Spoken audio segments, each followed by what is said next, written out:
इश्क इश्क कोई समझौता नहीं, ये तो बेवजह बेपनाह हो जाता है। ना वजह पूछता है ना मंजिल बताता है, बस दिल के एक कोने में चुपचाप बस जाता है।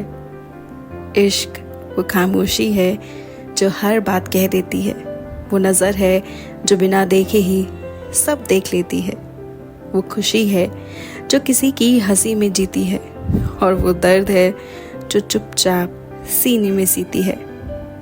इश्क वो सजा है जिसे हर कोई पाना चाहता है, और वो दुआ है जो टूट कर भी निभाना चाहता है। ये धड़कनों की तहरीर है, सांसों की जुबां है। इश्क ही तो है जो हर बार नया इम्तिहान है। इश्क में खो जाना हार नहीं होती, कभी किसी की याद में जागना भी प्यार होती। ये तन्हाई में भी साथ निभाता है और भीड़ में भी एक नाम बुलाता है, माय रूड लवर। सारा की बचकानी हरकतें। अर्नब पहले एक आवाज लगाता है लेकिन कोई जवाब नहीं आता, फिर दूसरी आवाज लगाता है कि तभी किचन से मीनाक्षी बाहर आती है अर्नब का शेक लेकर। अर्नब शेक की बोतल हाथ में लेते हुए कहता है, ये नकुल कहाँ है? आज पहली और दूसरी आवाज में भी नहीं आया। मीनाक्षी अपना मुंह नीचे कर कर कहती है, सॉरी सर, उसको लूज मोशन हो गया अचानक से, तो इसलिए अभी नहीं आ पाया वो। अर्नब थोड़ा सॉफ्ट होते हुए कहता है, ओके, उसको आज की छुट्टी दे दो और हॉस्पिटल जाने को कहो। मैं नहीं चाहता कि मेरे स्टाफ के किसी भी मेंबर को कोई परेशानी हो। इतना कहकर अर्नब अपने शेक का सिप लेते हुए वहां से सीधे जिम के लिए निकल गया।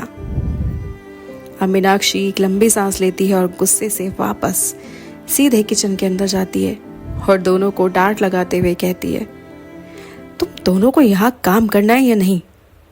दोनों के दोनों कुछ नहीं करते और चुपचाप हाँ में सर हिला देते हो तुम। हो क्या रहा है ये? मीनाक्षी जोर से दोनों पर बरसते हुए कहती है, तुम दोनों को स्कूल या कॉलेज में पढ़ते बच्चे नहीं हो जो तुम्हें काम की इम्पोर्टेंस ना समझ में आए या मुझे तुम्हें समझानी पड़े। नकुल पर गुस्सा करते हुए कहने लगी, नकुल, तुम यहाँ कितने सालों से हो? कितने सालों से काम करते हो यहाँ? आज तुम भी अपनी तमीज भूल गए? क्या हरकत है ये? इसका तो पता नहीं ये रहेगी या नहीं, और अगर रख भी लिया तो अगर ऐसी हरकतें रही तो मैं ज्यादा टाइम इसे बचा नहीं पाऊंगी। लेकिन नकुल, तुमसे तो मैं ये समझदारी की उम्मीद कर सकती हूँ। अब अपने दांतों को पीसते हुए मीनाक्षी कहती है, आज अगर मैं पिछले दरवाजे से टाइम पर नहीं आती ना तो शायद तुम दोनों का ही पत्ता सा हो गया होता। अभी भी देर नहीं हुई, ये संभल जाओ, वरना कोई कहे या ना कहे मैं जरूर तुम दोनों की शिकायत कर दूंगी। अब नकुल को अपनी बड़ी बड़ी आंखों से इशारा करते हुए कहते हैं,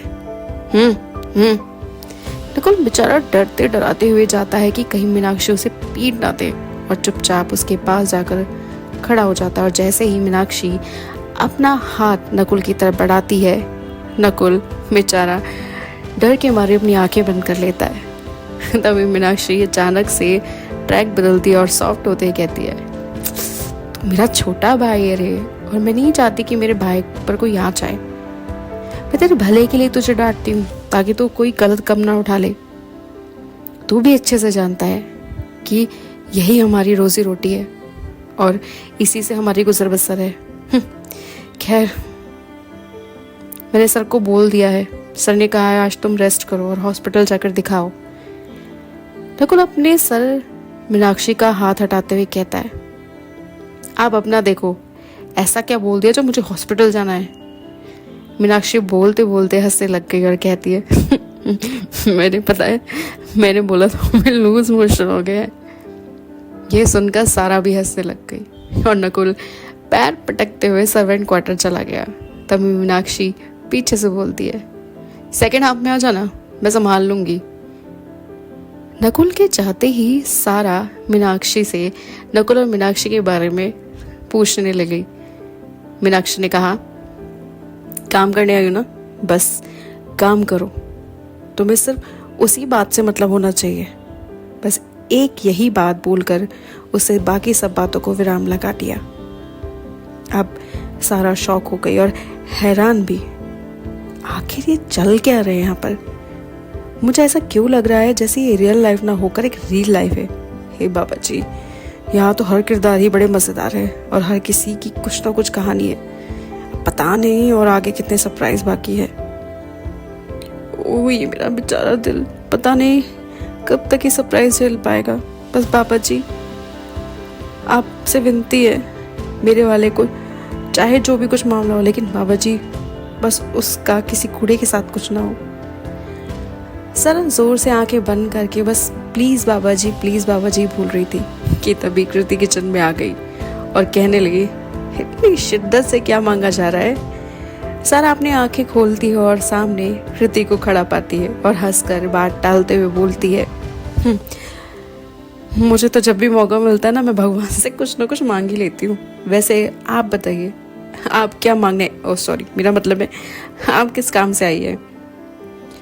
कृति को सारा की बात पर गुस्सा नहीं आया, बल्कि उसकी इस हरकत पर हल्की सी हंसी आ गई और वो भी अपनी हंसी को बीच में रोकते हुए बोली, भाई आने वाला है, उसका प्रोटीन सैलेड रेडी है ना, उसे जल्दी भिजवा देना।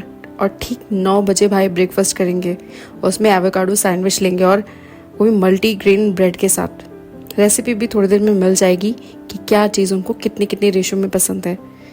इतना कहकर कृति वहाँ से निकल गई।